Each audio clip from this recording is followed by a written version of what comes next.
하십니다. 시작. 그러므로 예수께서 자기를 믿은 유대인들에게 이르시되 너희가 내 말에 거하면 참으로 내 제자가 되고 진리를 알지니 진리가 너희를 자유롭게 하리라. 그들이 대답하되 우리가 아브라함의 자손이라 남의 종이 된 적이 없거늘 어찌하여 우리가 자유롭게 되리라 하느냐. 예수께서 대답하시되 진실로 진실로 너희에게 이르노니 죄를 범하는 자마다 주의 종이라. 종은 영원히 집에 거하지 못하되 아들은 영원히 거하나니 그러므로 아들아 너희를 자유롭게 하리라. 너희가 참으로 자유로우리라. 아멘. 예수님의 말씀입니다. 예수님께서 말씀하신 것입니다. 자, 옆 사람 같이 또 다시 한번 인사할까요? 함께 예배드리게 되어서 감사합니다. 반갑습니다. 주의 사랑으로 사랑합니다. 네.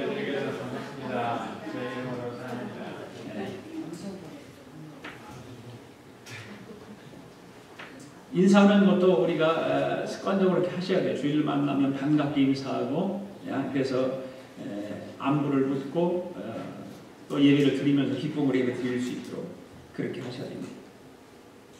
여러분 코끼리는 다 잘 아실 겁니다. 코끼리는 상당히 큽니다. 엄청난 무게가 많이 나갑니다. 코끼리는 다 자라면 대개 키가 3m에서 4m 정도 된다고 합니다.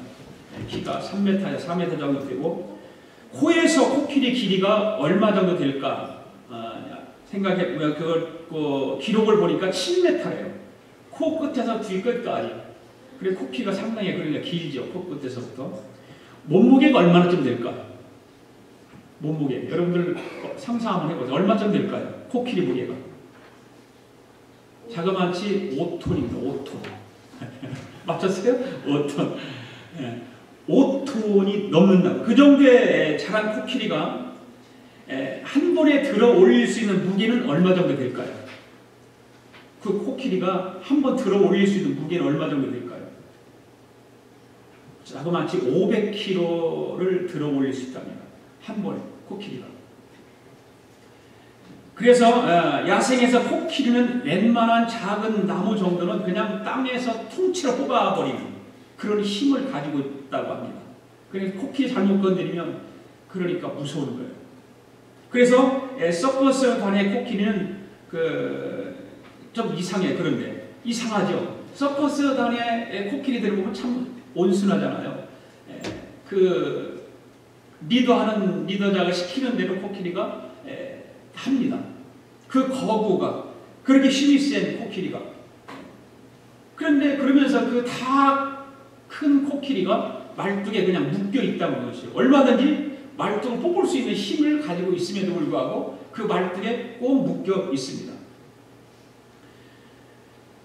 코끼리를 왜 그렇게 서커스 안에 있는 코끼리들이 그럴까? 그것은 어렸을 때부터 코끼리를 키우면서 그렇게 키우는 것입니다. 그럼 코끼리를 말뚝에 메어놓으면 그 코끼리는 계속 말뚝에 매여 있는 것으로 생각을 하고 힘을 쓰지 않는 것이죠. 그래 커도 그 힘을 쓰지 않는 거예요.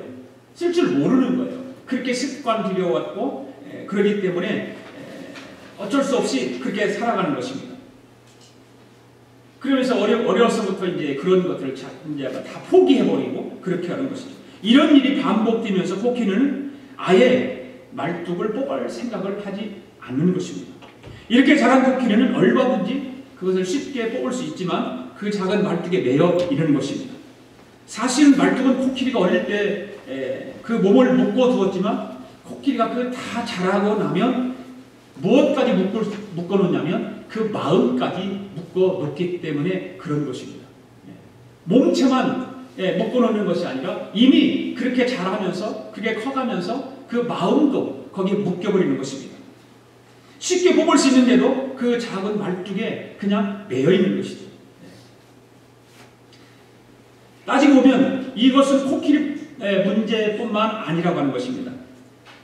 우리의 인생의 문제이기도 한 것입니다. 많은 사람들이 무엇인가에 매여서 묶여 있습니다. 남들이 볼 때는 별로 문제될 것 같지 않은데 그 사람에게는 정말 큰 문제인 것 같이 그것에 매여 있습니다. 남들이 볼 때 쉽게 벗어날 수 있을 것 같은데 그 당사자는 쩔쩔매고 무언가에 묶여 살아갑니다. 왜 그럴까요? 그 무언가에 자기 마음이 묶여있기 때문에 그렇습니다. 오늘 요한복음 7장, 요한복음의 말씀은 7장과 8장을 보면 예수님께서 바리새인들과 서기관들과 논쟁을 벌이는 내용이 기록되어 있습니다. 그런데 이 논쟁을 가만히 보면 바리새인들은 무엇인가에 묶여서 계속해서 예수님을 향해서 공격하고 또 공격에 빠뜨리기 위해서 예수님에게 막 엉뚱한 질문을 하고 맞지 않는 질문도 하고 그렇습니다. 그래서 많은 사람들이 예수님에 대해서 수군거리기 시작합니다. 어떤 사람은 좋은 사람이라고 하는 사람이 있는가 하면 어떤 사람은 마음을 자기들의 마음을 미혹하려고 지금 저 사람이 저렇게 얘기한다라고 이야기하는 사람들이 있습니다. 그런데 이미 이제 명절 중간에 되어서 예수님께서 성전에 올라가서 가르치기 시작을 하는 것입니다. 예수님의 가르침을 유대인들이 보고 배우지 못한 저가 어떻게 저렇게 글을 잘 알 수가 있느냐, 어떻게 저런 말을 할 수 있느냐라고 말을 합니다. 그때 예수님께서 말씀하신 내용들이 들어보십시오. 7장 16절입니다. 함께 읽어볼까요? 시작. 예수께서 대답하여 이르시되 내 교훈은 내 것이 아니라 나를 보내신 이의 것이니라. 예수님께서는 그 유대인들에게, 바리새인과 서기관들에게 그 예수님을 공격하고 공경에 빠뜨리기 위해서 어떻게 하면 예수님을 책잡기 위해서 말하는 그 유대인들에게 말을 하는 것입니다. 내 교훈이, 내가 말하는 것이 내 말이 아니라 나를 보내신 이의 말이라고 그렇게 대답을 하고 있죠. 그럼에도 불구하고 유대인들은 계속해서 예수님과 논쟁을 하면서 예수님을 잡고자 했지만 예수님께서는 저들을 묻고 있는 그 잘못된 생각들을 바꿔놓기 위하여 계속해서 저들에게 말씀을 하고 있습니다. 7장 37절 38절 보십시오. 같이 읽을까요? 시작. 누구든지 목마르거든 내게로 와서 마시라. 나를 믿는 자에게는 생명이 이름과 같이 그 배에서 생수의 강이 흘러나오리라 하시니. 예수님께서는 계속해서 그 바리새인과 서기관들에게 그 무언가에 묶여있는 저들에게 자유로움에 대해서 선포하시는데 유대인들은, 이 바리새인과 서기관들은 계속해서 예수님을 고수하기 위해서 시험하는 일만 저지르고 있습니다. 예수님께서 계속해서 그래서 자신에 대해서 계속 증거를 하고 있는 것입니다. 그 예수님을 책잡고 예수님을 공경에 빠뜨리고 이런 그 바리새인들을 위해서 예수님은 계속해서 자신의 증언을 합니다. 8장 12절입니다. 시작. 나는 세상의 빛이니 나를 따르는 자는 어둠에 다니지 아니하고 생명의 빛을 얻으리라. 그리고 오늘 본문 32절의 말씀 보면 진리를 알지니 진리가 너희를 자유케 하리라, 이런 말씀을 하고 계십니다. 유대인들 가운데 바리새인들과 서기관들은 불율법에 묶여 있습니다. 조상 아브라함에게 묶여 있습니다. 그래서 저들은 자유롭지 못합니다. 그 틀 안에 갇혀 있어서 자유하지 못합니다. 예수님이 어떠한 말씀을 그들에게 해도 그들은 듣지 않습니다. 알아들으려고 하지도 않고 알으려고 하지도 않고 그저 자기들 틀 안에 있는 그런 유대주의적인, 그런 율법주의적인, 그 다음에 자기 조상이 아브라함이라고 하는 것 때문에 예수님이 하시는 말씀을 들으려고 하지 않습니다. 무언가에 그를 묶고 있는 것입니다. 율법이 묶고 있고 바로 아브라함이 조상이라고 하는 것들이 묶어놓고 있기 때문에 더 다른 것에 대해서 눈을 뜨려고 생각도 아니하고 다른 것에 대해서 들을 생각도 아니하고 다른 것을 아예 보려고 하지도 않을 것입니다. 그래서 저는 오늘 본문의 말씀을 통해서 묶인 마음과 자유로운 마음이 무엇인가에 대해서 한번 함께 살펴보기를 원합니다. 첫째로 묶인 마음에 대해서 한번 생각해 보기를 원합니다.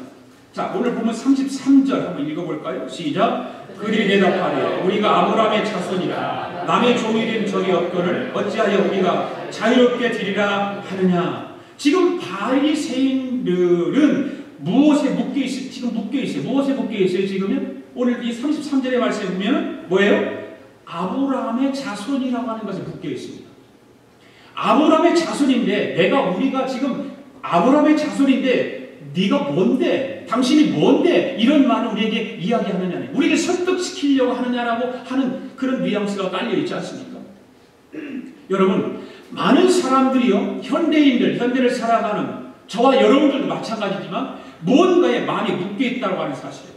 한번 생각해 보십시오. 여러분들 지금 오늘 예배를 드리면서 말씀을 들으면서 나는 무엇에 묶여 있는가? 내 삶에 내 생각이 무엇에 묶여서 지금 살아가고 있는가? 그런데 사람들의 마음을 묶고 있는 것들은 저마다 다르다고 하는 거예요. 다 달라요. 같을 수는 없죠. 마치 사람들의 생김새가 다 다르듯이 그들의 마음을 묶고 있는 것들도 다 다른 것입니다. 다 다를 것입니다. 바로 사람들의 마음을 묶고 있는 것들 중에 대표적인 것들을 몇 가지 열거해 본다면 바로 이런 것들이죠. 바로 죄라고 하는 것이 묶고 있다고 합니다. 죄. 죄는 사람들의 마음을, 그 영혼을 단단히 묶어버립니다. 죄는 그렇습니다. 죄에 묶여서 우리는 자유롭지 못합니다. 죄에 묶여서 정말 세상을 살아가는데 허둥대고 살아갑니다. 그래서 하나님 앞으로 나가지 못하게 만드는 것이 바로 죄라고 하는 것입니다. 그 마음을 그 죄의 의식 속에 깊이 가둬버립니다. 죄라고 하는 것이 그래요. 죄는요, 우리의 마음을 그 죄 속에 깊이 묻어버립니다. 깊이 가둬버립니다. 그래서 자유하지 못합니다. 엊그제 지난 목요일날 찬양 예배 때도 제가 본문의 말씀을, 이 말씀을 읽어요. 시편 30편 34절, 3절과 4절 말씀. 다시 한번 읽어볼까요? 시작. 내가 입을 열지 아니할 때에 종일 신음함으로 내 뼈가 쇠하였도다. 주의 손이 주야로 나를 들어오니 내 진액이 빠져서 여름 가뭄에 마름같이 되었나이다. 바로 이 말씀을 지난 목요일날 찬양 예배 때도 제가 읽어드렸습니다. 바로 이 말씀은 무슨 말입니까? 다윗의 절규입니다. 다윗이 밧세바를 범한 뒤에 그가 겪은 마음의 고통을 지금 이 말씀을 통해서 표현하고 있는 것입니다. 다윗이 밧세바를 범했습니다. 그런데 그 죄를 덮으려고 어떻게 합니까? 남편인 우리아를 전쟁터에 내보내서 죽입니다. 그 죄를 덮으려고. 그래서 밧세바를 궁으로 데려와 비로 삼아 자기 아내로 삼아서 이제 가정을 꾸려갑니다. 겉으로는 죄를 다 덮었습니다. 누구도 문제 삼지 못하도록 완벽하게 만들었습니다. 그러나 그 마음이 죄에 단단히 묶여버리고 말았다고 하는 것이죠. 겉으로 보기에는 단단히 덮어버렸고 누구도 그것을 말할 수 없도록 만들어놨지만 그의 마음은 죄가 단단히 묶어버리고 있다고 하는 것입니다.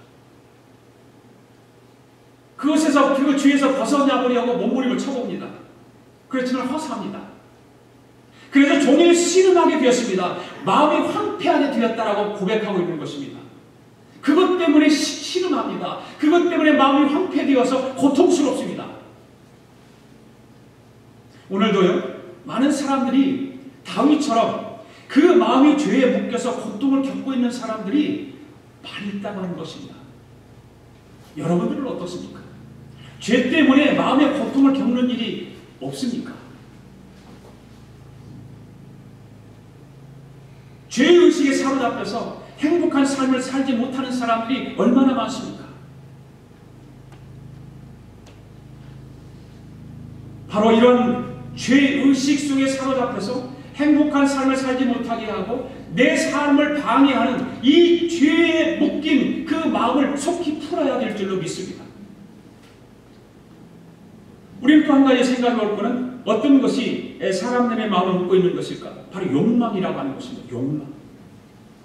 인간은 연약한 육신을 지닌 존재들이죠. 연약합니다. 여러분들이 강한 것 같지만 상당히 연약합니다.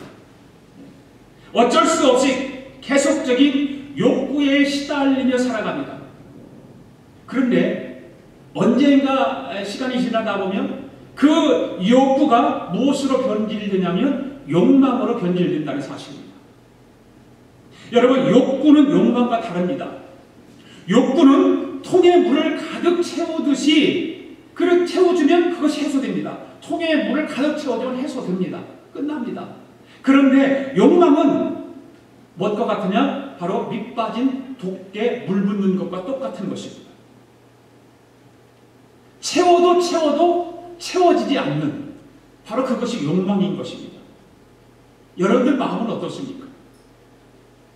욕망으로 가득 채워서 무언가를 가득 채우고 싶은데 채워져도 만족하지 못하는, 이 욕망이 우리 연약한 육신에 찾아오면 뿌리쳐야 됩니다. 버려야 됩니다. 그런데 이 욕망을 뿌리치지 못하면 자칫 우리 마음이 이 욕망에 묶여버립니다.